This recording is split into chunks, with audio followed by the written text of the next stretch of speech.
Assalamualaikum warahmatullahi wabarakatuh. Syukur Alhamdulillah kita bisa berjumpa lagi di channel ini. Salawat dan salam selalu dan tetap tercurahkan kepada junjungan kita, Nabi besar Muhammad Sallallahu Alaihi Wasallam.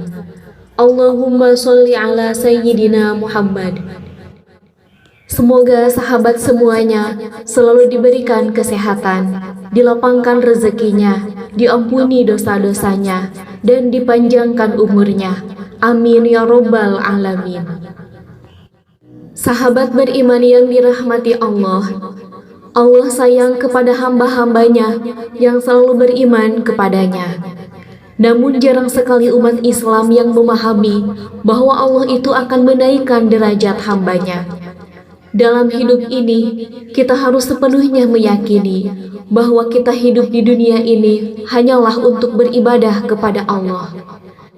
Dikarenakan hidup di dunia ini bersifat fana atau sementara. Situasi kehidupan berputar seperti layaknya roda yang berputar. Ada kalanya kita berada di atas yang serba ada dan berkecukupan. Tetapi ada kalanya juga kita berada di bawah yang tidak memiliki apa-apa. Namun di situasi inilah Allah memilih orang-orang untuk dinaikkan derajatnya. Karena perjuangan dan kesungguhan yang kita lakukan membuat kita dicintainya. Dinaikkan derajatnya oleh Allah Subhanahu wa Ta'ala. Membuat kita itu akan berada di dekatnya dan masuk ke dalam golongan orang-orang yang dicintainya. Hal ini menghasilkan kebahagiaan, ketenangan, kedamaian, dan ketentraman dunia maupun akhirat. Lalu apa saja tanda Allah akan menaikkan derajat seseorang? Yang pertama adalah dihadapkan dengan berbagai masalah.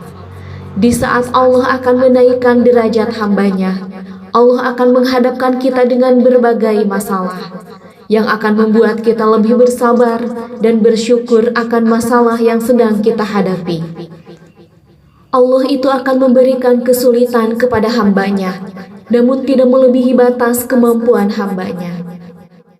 Dijelaskan di dalam Al-Quran, dalam surah Al-Baqarah ayat 286. Allah tidak akan membebani seseorang, melainkan sesuai dengan kesanggupannya. Ia mendapat pahala dari kebajikan yang diusahakannya, dan ia mendapat siksa dari kejahatan yang dikerjakannya. Mereka berdoa, "Ya Tuhan kami, janganlah Engkau hukum kami jika kami lupa atau kami tersalah. Ya Tuhan kami, janganlah Engkau bebankan kepada kami beban yang berat, sebagaimana Engkau bebankan kepada orang-orang sebelum kami. Ya Tuhan kami, janganlah Engkau pikulkan kepada kami apa yang tak sanggup kami memikulnya. Beri maaflah kami, ampunilah kami, dan rahmatilah kami. Engkaulah penolong kami, maka tolonglah kami terhadap kaum yang kafir." Dari ayat ini kita tahu bahwa batas kemampuan di setiap orang itu berbeda-beda dalam menghadapi ujian yang diberikan oleh Allah Subhanahu wa Ta'ala. Namun ayat ini menjadi acuan untuk kita, agar di setiap kita memiliki beban hidup yang berat dan berada di situasi terburuk sekalipun, kita tetap senantiasa berserah diri kepada Allah, yang selalu memberikan kita kekuatan yang luar biasa. Selalu bersabar dan bersyukurlah dengan apa yang kita jalani, karena Allah sedang mengangkat derajat hambanya. Kemudian yang kedua, dihadapkannya kita dengan orang-orang yang tidak menyukai kita. Pada fase ini, kita diuji kembali dengan orang-orang yang tidak menyukai kita, hingga kita seakan berada di titik paling lemah, di mana kita sedang berusaha menjadi seseorang yang lebih baik lagi dari sebelumnya. Pasti banyak sekali orang-orang yang akan menzolimi kita hingga melukai kita. Ini adalah ujian yang sangat berat, dikarenakan kita juga hidup berdampingan dengan banyak orang. Situasi ini yang membuat kita harus lebih memahami keadaan dan situasi yang sedang kita hadapi, dan lebih melindungi diri agar tidak membenci orang lain. namun mendoakan yang terbaik untuk orang yang menzolimi kita. Ketika kita sudah berusaha, kita juga harus selalu ingat bahwa semua hal ini terjadi dikarenakan kehendak Allah Subhanahu wa Ta'ala yang sedang perhatian kepada kita. Dikarenakan Allah menjauhkan kita dari orang-orang yang tidak baik bagi kehidupan kita. Maka dari itu, kita harus selalu bersabar dan selalu meminta perlindungan kepada Allah yang Maha Pelindung. Kemudian yang ketiga, mengalami kesedihan yang tiada hentinya. Ketika mengalami kesedihan di situasi ini, memiliki banyak masalah yang bertubi-tubi yang membuat kita sedih yang berkepanjangan. Masalah yang kita alami, baik itu masalah besar atau masalah kecil, itu adalah salah satu tanda Allah sangat menyayangi hamba-Nya.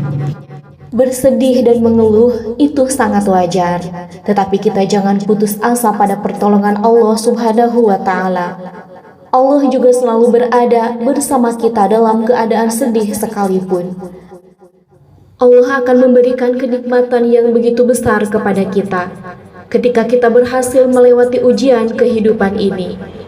Dijelaskan di dalam Al-Quran surah At-Taubah ayat 40. Janganlah engkau bersedih, sesungguhnya Allah bersama kita. Kalimat ini bertujuan untuk menghibur dan mengingatkan hamba-Nya bahwa Allah tidak pernah membiarkan seorang hamba berada di dalam kesedihan dan kepahitan. Allah Subhanahu wa Ta'ala tidak akan memberikan ujian kepada hamba-Nya, melainkan sesuai dengan kemampuannya. Dalam keadaan yang sedang kita alami, kita harus selalu ingat bahwa Allah itu akan selalu bersama kita dalam keadaan apapun. Maka dari itu, kita harus berprasangka baik kepada Allah Subhanahu wa Ta'ala.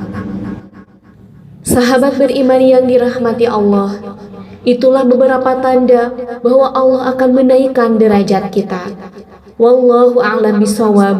Wassalamualaikum warahmatullahi wabarakatuh.